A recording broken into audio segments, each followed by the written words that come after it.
और देखिए मानी जो बबुआ की खुशी में आयल बने जाओ और बबुआ की बड़ी पापा वहाँ की तरफ से 101 रुपये का पुरस्कार ग्रामीण मंच के माध्यम से।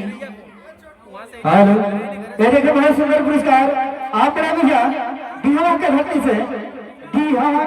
से 101 रुपया का पुरस्कार है हमारे पार्टी से। नमस्कार प्रणाम।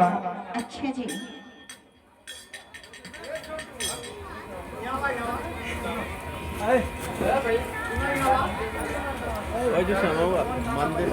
वही तो मंदिर हाय देखा बादल की बुआ की तरफ से 200 रुपया।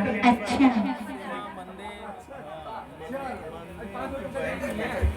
तो यहाँ बा हेलो, लेकिन लास्ट में दुआ के लगे सब हो गए।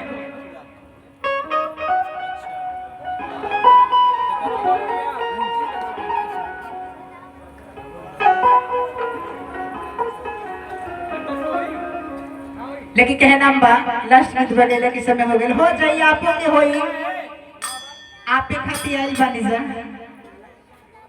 लेकिन कहना बा मास्टर साहब से लगा एगो छोटा सा भोजपुरी